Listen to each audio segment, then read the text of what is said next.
इन्नल्लाह व मलाइकतहु युसल्लूना अलन नबी या अय्युहल्लज़ीना आमनू सल्लु अलैहि व सल्लिमू तस्लीमा। अल्लाहुम्मा सल्लि अला सय्यिदिना मौलाना मुहम्मद बारिक वसल्लिम सल्लु अलैहि वसल्लम व सलामन अलैका या रसूलल्लाह सल्लल्लाहु तआला अलैहि वसल्लम। क़ाल अल्लाहु तआला फ़ी किताबिहिल अज़ीम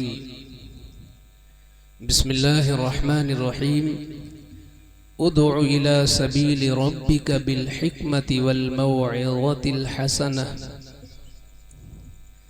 वक़ाल नबियुना सल्लल्लाहु अलैहि वसल्लम बल्लिगू अन्नी वलौ आयह। वक़ाल कुल्लुकुम राइन व कुल्लुकुम मसऊलुन अन रअयतिही। सदक़ल्लाहुल अज़ीम व सदक़ रसूलुहुन नबियुल अमीनुल करीम। अल्लाह का शुक्र है कि इस मजलिस में बच्चों की तादाद अच्छी है और बच्चों ही से हमारा फ्यूचर है और इन्हीं से हमारा मुस्तकबिल है। आने वाला ज़माना इन्हीं से रोशन होगा। बेशक हक है। अल्लाह करे कि इन बच्चों को इल्म भी मिले और इल्म के साथ समझ भी मिल जाए। आमीन आमीन। यकमन इल्मरा दहमन अक्ल बायद।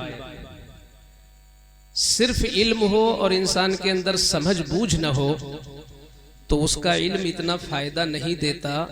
एक अक्लमंद का थोड़ा इल्म ज्यादा फायदा दे देता है। बेशक हक है।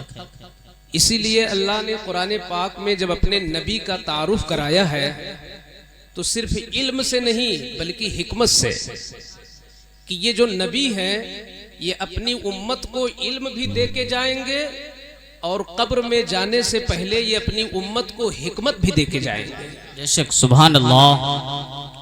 और मेरे आका सल्लल्लाहु ताला अलैहि वसल्लम ने जो इतना बड़ा काम किया, 40 साल तक तो मुस्तफ़ा की जिंदगी बिल्कुल खामोश थी। आपने किसी एक से ये भी नहीं बताया कि मैं नबी हूं, मगर जबान से नहीं बताया, किरदार से बताया मैं नबी हूं। सुभान अल्लाह। कहीं नहीं मिलता सीरत में कि आपने 40 साल से पहले कहीं जाहिर किया हो मैं रसूल हूं, मगर सीरत इस बात से भरी पड़ी है कि बिन बताए आपकी जिंदगी का हर अमल पुकारता था ये नबी है। हक है, हक है।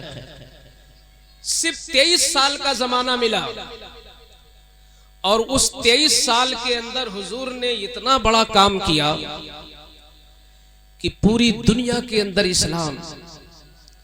इसमें दरअसल क्या थी, एक तो इस्लाम की सच्चाई तो है ही है, इस्लाम सच्चा है और सच्चा रहेगा, मगर इसमें हुजूर की हिकमत का बड़ा दखल है, इसमें हुजूर की दानाई का बहुत बड़ा दखल है।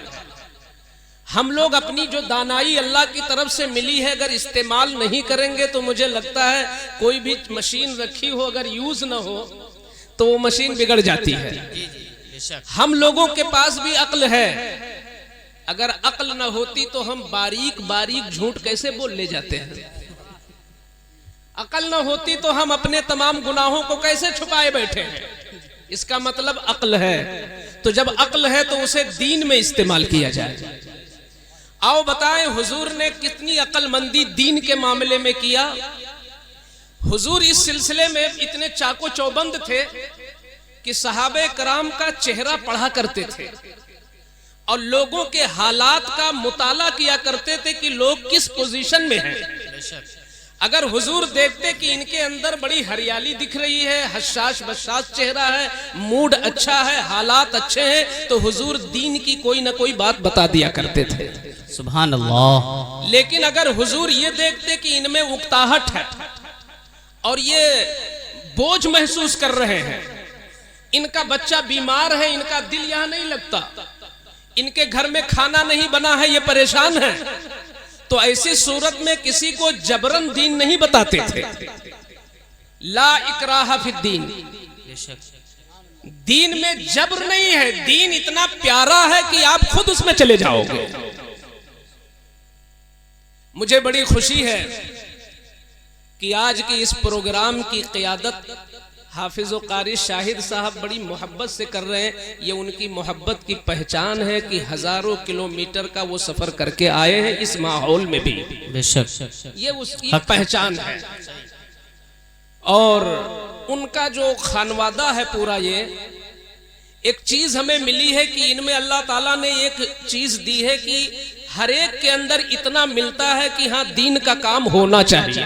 हक है, बहुत अच्छे, सुभान अल्लाह। ये चीज मैंने कारी मंजूर साहब में भी देखी और इनसे ज्यादा इनके वालिद गिरामी में देखी मैंने। अगर इनमें हो तो चूंकि इन्होंने आलमियत किया, फजीलत किया, हिफ्ज किया, क़िरात किया, तब अगर ये जज्बा है तो जिसने चारों में से कोई कोर्स न किया और वो जज्बा है तो ज्यादा काबिल मुबारकबाद। जी जी बेशक, हक है।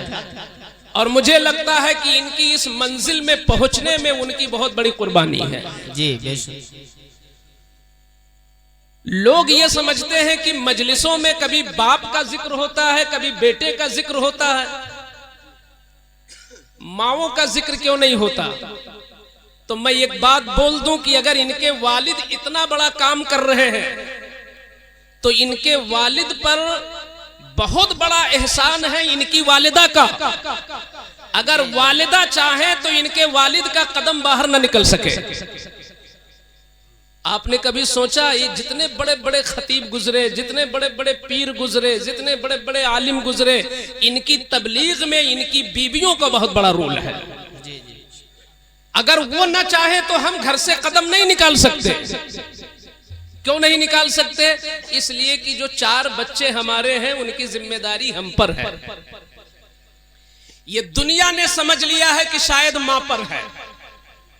बच्चा पैदा होने के बाद पहला दिन है बच्चे का, जिम्मेदारी बाप की है।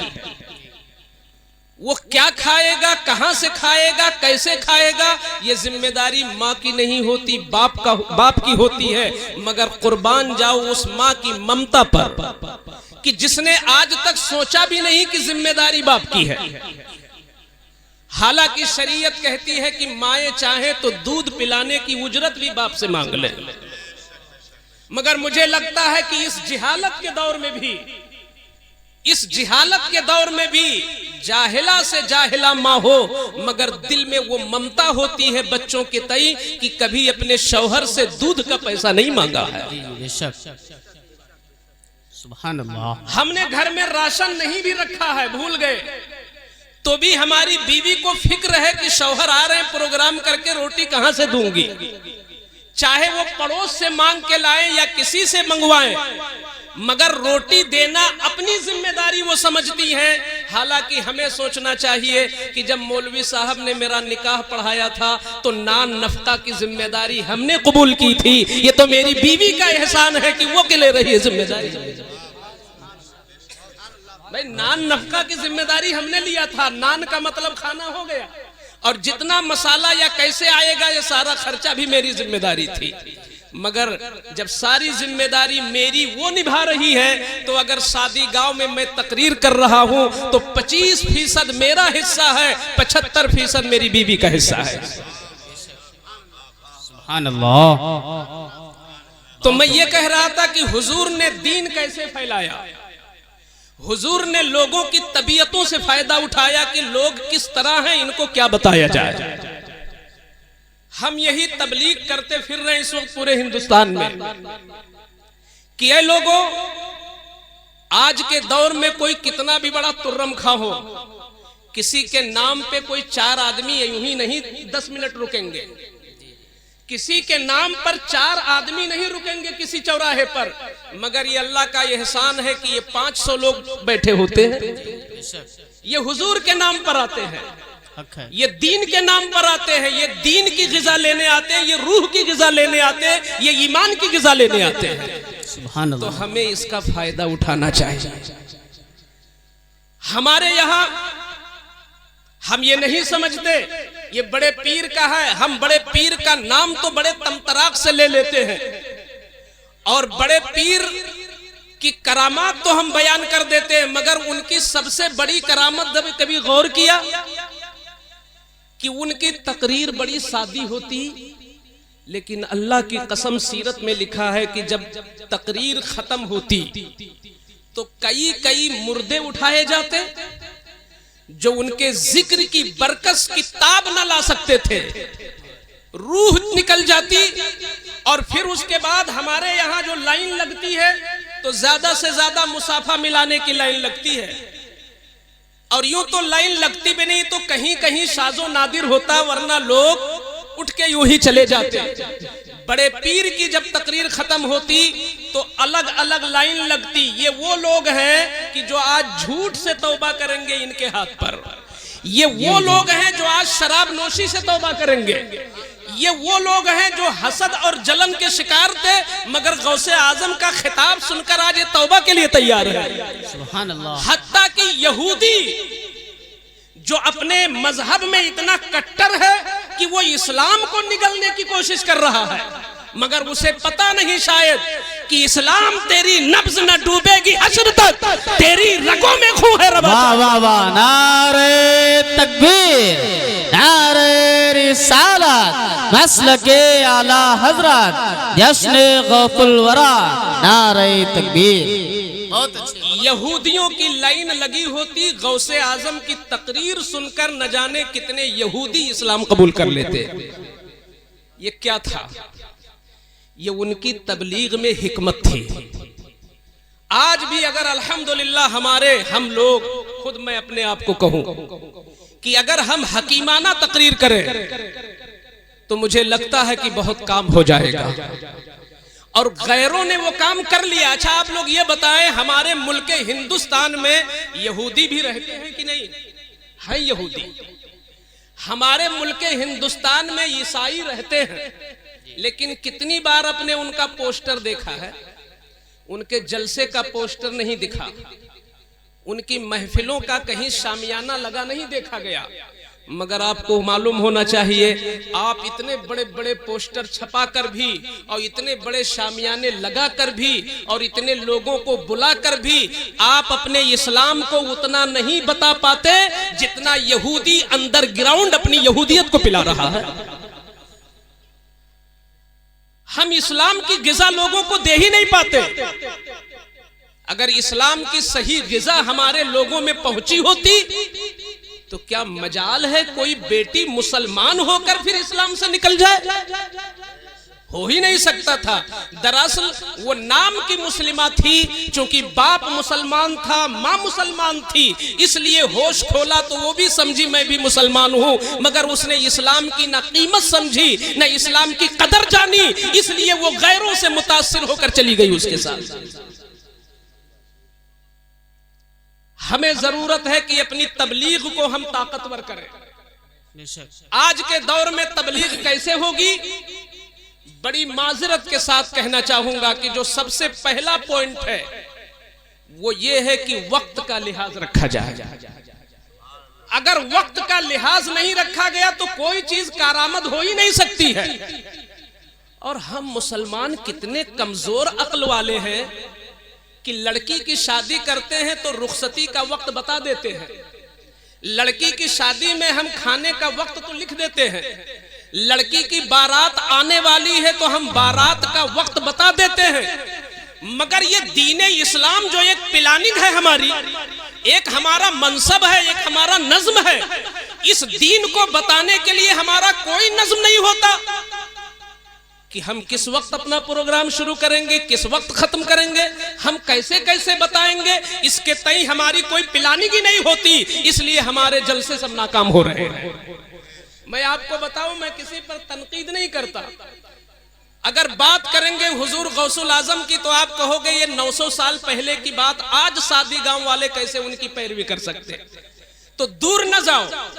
अभी हमारी आंखों ने जिन बुजुर्गों को खुद देखा है, अल्लामा अरशदुल कादरी, खतीब मशरिक अल्लामा मुश्ताक अहमद निजामी, मुजाहिदे दौरा हुजूर सैयद मुजफ्फर हुसैन की छौछवी, सरकार मुफ्ती आजम हिंद, इन बुजुर्गों का हाल ये है और हाल ये था कि जिस गांव में भी जलसा करना होता तो 2-4 घंटा 10 घंटा पहले तशरीफ ले आते और पूरे गांव वालों के हालात को पढ़ते कि यहां जरूरत किस चीज की है। यहां के लोग क्या झूठ ज्यादा बोलते हैं, या यहां के लोग सूदी कारोबार करते हैं, यहां के लोग दूसरों की जमीन हड़पते हैं, या यहां के बच्चे माओं की नाफरमानी करते हैं, या यहां प्रधानी वगैरह के नाम पे इख्तिलाफ ज्यादा है, या यहां नमाजी कम है। वो कौन सी चीज है जो इस गांव में ज्यादा है? ऐसा तो नहीं कि बच्चे शराब ज्यादा पीते हो या जुआ ज्यादा खेलते हो। वो बुजुर्गाने दीन इस चीज का पता लगाते और जब पता उन्हें चलता कि बीमारियां तो 10 हैं मगर 2 बीमारियां बहुत ज्यादा हैं, तो अब वो खतीब चुनते कि फला बीमारी का इलाज कौन आलिम अच्छी तरह कर सकता है और किस बीमारी का कौन आलिम इलाज कर सकता है। सबकी जबान यकसा नहीं होती, सबका अंदाज यकसा नहीं होता, सबका इल्म और सबकी फहम ऐसी नहीं होती। कोई होते हैं जो जोश में बता ले जाते हैं, कोई होते हैं जो नॉर्मल ही में दिलों को अपने गिरविदा बना लेते हैं और अपने कदमों पे झुका लेते हैं। तो क्या आज हमें अपने इन बुजुर्गों की सीरत नहीं अपनानी चाहिए? हम आपस में मशवरा करें कि हम लोग अब कभी अपने गांव में जलसा करें या अपने किसी रिश्तेदारी में जाके जलसे करें तो सबसे पहली चीज ये देखें वहां जरूरत क्या है और जरूरत क्या है के बाद उस जरूरत को कौन आलिम ज्यादा पूरी कर सकता है। अगर हमारे गांव के बगल का आलिम उसे ज्यादा अच्छी तरह बता सकता है तो हमें बंगाल की खारियों से मुकर्रिर बनाने की कोई जरूरत नहीं है। सुभान अल्लाह। दूसरी चीज ये है कि वो मुबल्लिग और वो तकरीर करने वाला अपनी तकरीर में ज्यादा कामयाब होगा जिसको इस्लाम जो हमारा मिशन है खुद उसको सबसे ज्यादा मोहब्बत हो। अगर आपको खुद अपने मिशन से मोहब्बत नहीं है तो गले से निकलने वाली आवाज कान को तो बोझल बना देती है मगर दिल को कुर्बान नहीं कर पाती है। बोलने वाले अगर मसलके आला हजरत पर बोल रहा है तो उसको वाकईतन मसलके आला हजरत से जुनून की हद तक मोहब्बत होनी चाहिए। सुभान अल्लाह, सुभान अल्लाह। अगर बोलने वाला झूठ की मजम्मत कर रहा है तो बोलने वाले को वाकईतन झूठ से ऐसी नफरत होनी चाहिए जैसे पाखाने से नफरत होती। अगर बोलने वाले में यह जज्बा हो तो मुझे लगता है तकरीर मौसिर होगी। सही। हमें सबसे बड़ी हमारी कमजोरी ये हो गई तबलीग के मामले में कि खुद हमें अपने मिशन से वो लगाव नहीं है। वो लगाव नहीं है। कैसे नहीं है? एक छोटी सी मिसाल, कोई हमारी तारीफ शुरू करे तो कान खड़े हो जाते हैं। देखे क्या कह रहा है? खुद अपनी, मैं अपनी बात करूं किसी को क्यों कहूं कि जाने के बाद मैं अपनी बात करूं कि कोई हमारी तारीफ करे तकरीर की, तहरीर की, तदरीस की, अखलाक की, चाल चलन की, तो हम बहुत जल्दी से कान लगा लेते हैं कि देखें कह क्या रहा है, और अगर सुन लिया तो खुश हो जाते हैं।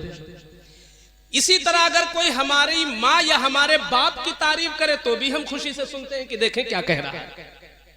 कोई हमारी औलाद की तारीफ करे तो भी हम कान लगा लेते हैं, देखें मेरे बेटवा को कह क्या रहा है। लेकिन हम देखते हैं इन्हीं मजलिसों में हुजूर की तारीफ हो रही है और हम बातें कर रहे हैं। हुजूर की तारीफ हो रही है, हम खैनी बना रहे हैं। हुजूर की शाने बयान हो रही, हम गुटखा खा रहे हैं।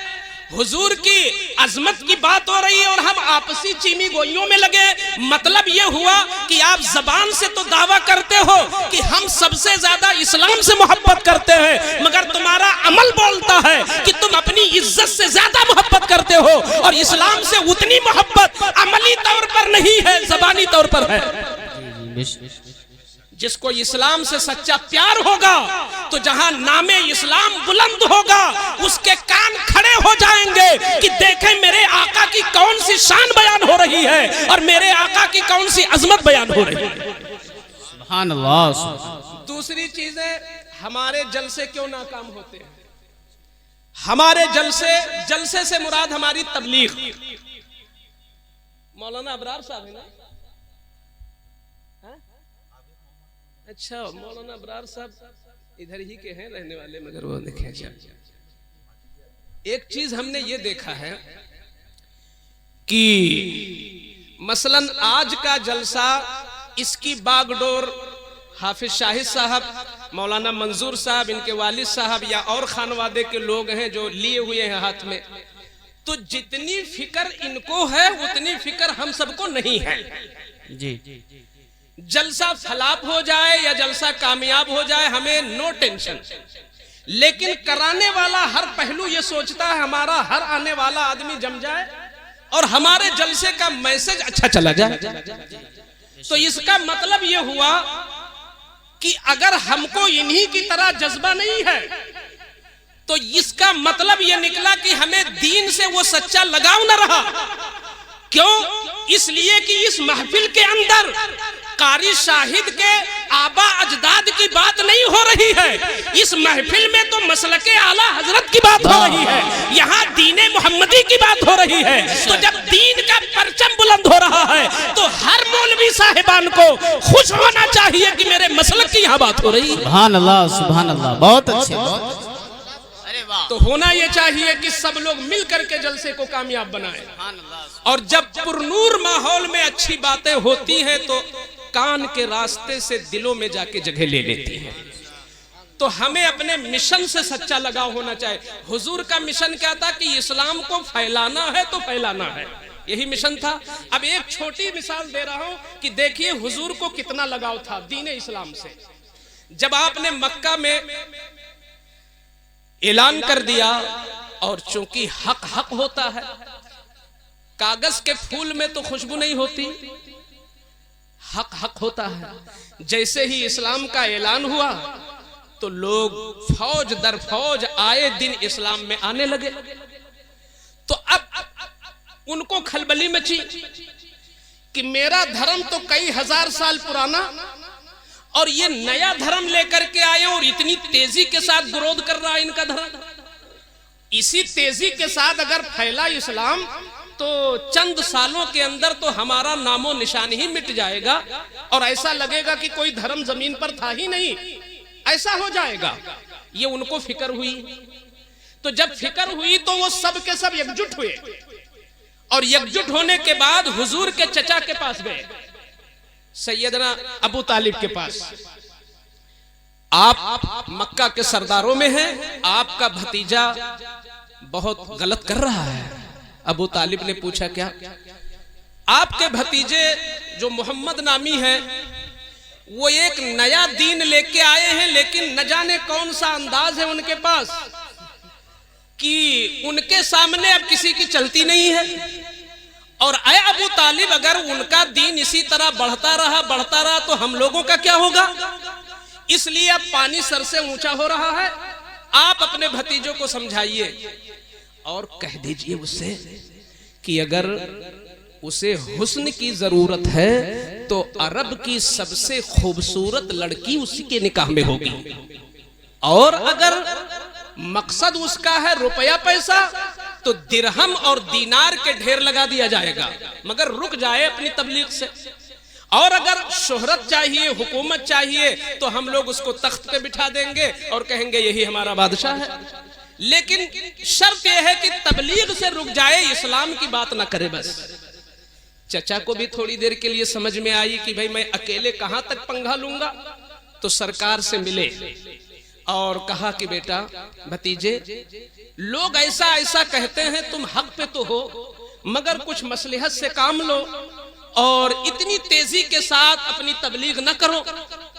तो उस वक्त हुजूर को अपने मिशन से कितना लगाव था वो जाहिर हुआ। इस्लाम से कैसी सच्ची तड़प थी, क्योंकि मनसब हुजूर का था दीन फैलाना। हमारे सर पे अगर आलमियत की पगड़ी बांधी गई है, क्या मतलब था? पैसा झींटना नहीं, उसी दीन को फैलाना। हमको भी अगर 10 उलमा ने दस्तारे फजीलत दिया तो मुझे नायबे मुस्तफा कह के निकाला है, मुझे किसी मालदार का नायब नहीं बनाया गया। अल्लाह का शुक्र है, सुभान अल्लाह। इसमें फख्र नहीं है। अरे वाह। मुझे इस पर फख्र नहीं कि मैं अंबानी का नायब नहीं हूँ, मैं नायब रसूल रसूलुल्लाह का हूं। वाह वाह वाह, सुभान अल्लाह। इसलिए कि हम अरे गैरे के वारिस थोड़ी हैं, हम तो हुजूर के वारिस हैं। सुभान अल्लाह सुभान अल्लाह। तो हुजूर का मिशन था इस्लाम। जब चचा ने कहा तो मेरे आका ने फरमाया, चचा वो लोग दिरहम देने की बात कर रहे हैं, दीनार देने की, सोना चांदी की, उनसे जाके कह दो कि दिरहम दीनार की बात तो आम है, कोई भी हासिल कर ले यहां पर। अगर वो लोग चांद भी उखाड़ के ले आए और सूरज भी तोड़ के ले आए और इस हाथ में चांद इस हाथ में सूरज रख दें और मुझसे कहें इस्लाम न फैलाओ, तो मैं ठोकर मार दूंगा, मैं इस्लाम फैला के रहूंगा। सुभान अल्लाह सुभान अल्लाह, बहुत अच्छे। जब ऐसा जुनून होता है तो इंसान कामयाब होके रहता है। अगर आज हम लोग अपने इलाके में इसी जुनून के साथ तुल जाएं, तो मजाल है कि बदअकीदगी हमारे गांव में दाखिला ले ले। होता यह है कि हम जलालो जमाल में सुना के तो चले जाते हैं, लेकिन इस सुनाने का नतीजा कल क्या होगा हम इस पर कोई गौर नहीं करते हैं। जी जी जी। हमारी ये इज्तिमाई तकरीरें तो बहुत बुलंद हैं, मगर हमारी अंदरूनी कोशिश जीरो है। हम क्या किसी से मिलके बताते हैं कभी? आज मैं देखता हूं कि गैरों में यह जज्बा बेदार है जो बातिल है। अगर आप किसी बातिल परस्त से दोस्ती कर लीजिए तो बातिल परस्त अपने बातिल दीन की बात आपको बताने लगेगा। यह गैरों में है। आप किसी शिया से दोस्ती कर लीजिए, आप किसी दूसरे मजहब के लोगों से तालमेल बना लीजिए, अगर उसे लगे कि हाँ ये मेरा कुछ हो रहा है तो वो अपनी बात रखना शुरू कर देगा। लेकिन हमने आज तक किसी गैर मुस्लिम भाई से यह कहना गवारा न किया कि कुरान में ये खूबी है। अरे कुरान वो ऐसी किताब थी कि अगर हम मुसलमान उसकी खूबियों को बताने में कामयाब हो जाते तो आज जो नफरत है आलमी सतह पर, ये नफरत इस्लाम के तई न होती। ये हमारी तबलीगी कमजोरी है कि हम इस्लाम को बता ही ना सके दूसरों को। हम इस्लाम को सही मानों में नहीं बता सके। सही। हमारी पहचान तो आज अलग हो गई। कल हमारी पहचान दूसरी थी, आज हमारी पहचान दूसरी है। कल हमारी पहचान क्या थी और आज हमारी पहचान क्या है? हर समाज के लोगों की अलग अलग पहचान होती है। टाई लगाए है बच्चा बच्चा, टाई लगाए है बच्चा बच्चा तो लोग समझते हैं ईसाई है। अपने धर्म की कोई निशानी है, चोटी लगाए हैं या कपड़ा उस रंग का पहने हैं, हम समझ लेते हैं इनका धर्म कौन सा है। हर कौम की अपनी अपनी एक पहचान है। लेकिन आज जानते हो आपकी पहचान क्या हो रही है? जिस गांव में बेरोजगारी ज्यादा हो और जवान और बूढ़े और बच्चे सब बेरोजगार बैठे सिर्फ एक दूसरे की गीबत कर रहे हो, समझ लो वो मुसलमानी गांव है। आज हमारी पहचान दुनिया में ये हो रही, जिस इस्लाम ने ये कहा था कि पाकी आधा ईमान है, पाकी आधा ईमान है, आज आलमी सतह पर लिखा जा रहा है किताबों में कि अगर तुम्हें पता लगाना हो कि शहर के फला महल्ले में गंदगी ज्यादा है, लड़के स्कूल के वक्त भी खेलते रहते हैं, समझ जाओ इस महल्ले में मुस्लिम ज्यादा रहते हैं। ये अलमिया हुआ कि नहीं हमारे साथ? स्कूल का वक्त है, मदरसे का वक्त है, पढ़ाई का वक्त है, ट्यूशन का वक्त है, हमारे बच्चे गुल्ली डंडा खेल रहे हैं, चोर चोरैया खेल रहे हैं, लोडू खेल रहे हैं, और कुछ ना हुआ तो हमने अपनी जान को बचाने के लिए उनके हाथ में इतना बड़ा मोबाइल दे दिया। आपकी ये पहचान नहीं थी। आपकी पहचान पहले क्या थी? चाय ना पिलाओ भैया, कुछ पी रहे हैं लोग। अब अभी बाद में लास्ट में देना जियाफत, लास्ट में हो जाएगी इंशाल्लाह। अभी रूहानी ग़िज़ा हो रही है। तो मैं ये कह रहा था कि हमारी आज की पहचान ये हुई कि गंदगी ज्यादा हो मोहल्ला मुसलमान का, लड़ाई ज्यादा हो रही हो मोहल्ला मुसलमान का, दूसरा तो दूसरा अपना खुद का बेटा इज्जत न कर रहा हो मोहल्ला मुसलमान का, जी अपने ही बच्चे अपनी कदर न कर रहे हो मोहल्ला मुसलमान का, वहां पर एक दूसरे की टांगे खींची जा रही हो, समझ लो मुसलमान है। लेकिन पहले की हमारी पहचान क्या थी? दो यहूदी निकले, आका वर्मा, दो यहूदी निकले और निकलने के बाद जब रास्ते से गुजरे तो बहुत बड़ा पत्थर उनको रास्ते में पड़ा मिला। दोनों यहूदी रुक गए। एक ने दूसरे के देखते हुए कहा, क्या मतलब, रास्ते में इतना बड़ा पत्थर? तो एक दूसरे यहूदी ने कहा, नहीं समझा तुमने इसका राज? इसका मतलब यह है कि आज के दिन यहां से कोई मुसलमान नहीं गुजरा है। आज के दिन यहां से कोई मुसलमान नहीं गुजरा है। क्यों? इसलिए कि मुसलमान गुजरता तो इतना बड़ा पत्थर वो बर्दाश्त न करता। जिसके नबी ने यह कह दिया हो कि एक कांटा भी मिले तो हटा दो, तुम्हें सदके का सवाब मिलेगा। सुभान अल्लाह, सुभान अल्लाह। तो कितनी हमारी अच्छी पहचान थी उस वक्त। उस वक्त हमारी पहचान ये थी। अरे हमने अपने बचपन के जमाने में तक भी ये कुछ देखा कि हमारे गैर मुस्लिम ये कहा करते थे, भाई मियाँ जी को बुलाओ वो सही बोलेंगे, मियाँ जी को बुलाओ, मियाँ जी से मुराद मुसलमान था, उनको बुलाओ वो सही बोलेंगे। लेकिन आज ही हमने एक जगह पढ़ा कि आज मुसलमान इतना झूठा हो चुका है, अल्लाह खैर करे। अरे अवामुन नास नहीं मैं बात कर रहा हूं, खवासुन नास। ये पहला जुमला आपने सुना होगा, अभी इस्तेमाल नहीं हुआ है, खवासुन नास। मैं खवासुन नास को मैंने देखा कि बस्ती के लोग झूठे बहुत थे। उस गांव का झूठ बड़ा मशहूर था। तो एक शख्स की शादी हुई, शादी में जो कुछ भी होना चाहिए सब किया, यानी निकाह पढ़ा, कबूल किया, गवाह भी रहे, वलीमा हुआ, सब कुछ हुआ। लेकिन उस शादी का बाकायदा खूब ऐलान नहीं हुआ, चुपके चुपके सब हो गया। गवाह जो बन गए वो चुपके से रह गए कि हाँ हम लोग गवाह हैं, निकाह काजी साहब ने पढ़ा दिया। चंद दिन जब गुजरे तो चूंकि अब वो झूठा गांव था, उसी गांव का शौहर था। जब बीवी का हक अदा नहीं किया तो बीवी ने मजबूर होकर के काजी के दरबार में जाके अपनी बात रखी कि ये मेरा हक़ ज़ौजियत अदा नहीं कर रहा है, ये मुझे फंसाए रखे हैं, न तलाक देता है न खर्चा देता है। तो काजी साहब ने बुलाया उसको, कहा ये तुम्हारी बीवी है, तुम मुसलमान हो, तुम्हें शर्म नहीं आती? तुम्हारे नबी का फरमान है कि अगर एक बीवी नाराज होकर सो गई और सुबह तक तुम मना नहीं सके तो पूरी रात तुम पर फरिश्तों की भी लानत होती है और अल्लाह की भी लानत होती है।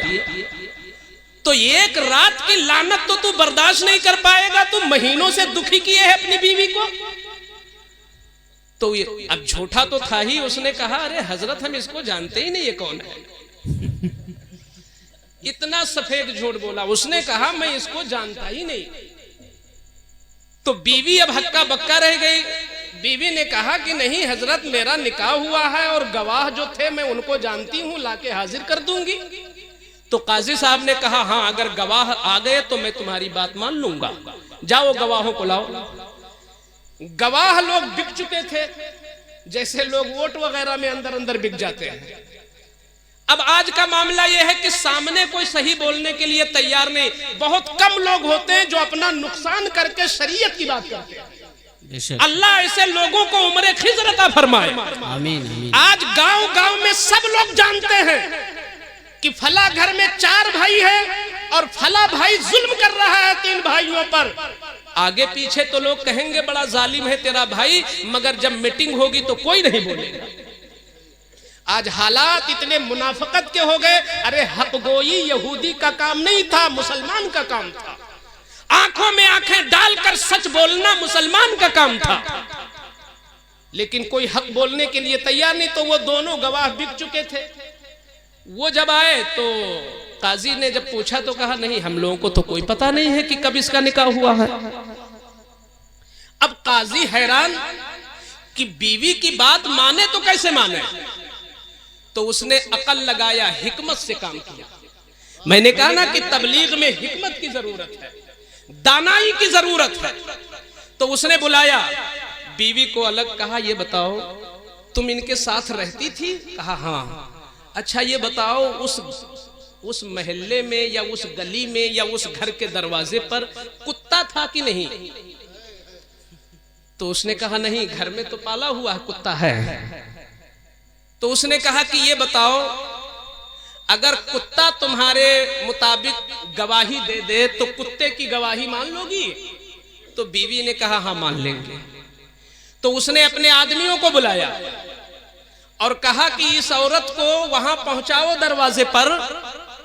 अगर दरवाजे पर औरत पहुंची और कुत्तों ने भूकना शुरू किया तो समझ लेना औरत झूठी है, और अगर कुत्ते भूकना बंद कर दे, ना भूके इसको देखकर, तो समझ लेना कि औरत सच्ची है। क्योंकि कुत्ते अपने मालिक या मालिका को देख के भूकते नहीं है, गैरों को देख के भूकते हैं।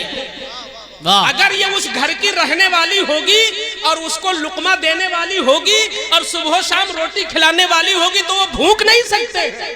मोहब्बत में दुम तो हिलाएंगे मगर भूखेंगे नहीं। अरे क्या बात है, वाह। औरत गई तो वाकईतन कुत्तों ने भूखा नहीं बल्कि दुम हिलाया।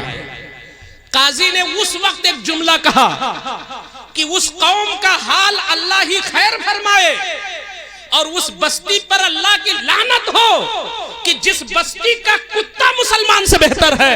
मुसलमान कुत्ता तो सच बोल रहा है मगर मुसलमान झूठ बोल रहा है। अरे वाह, अल्लाह।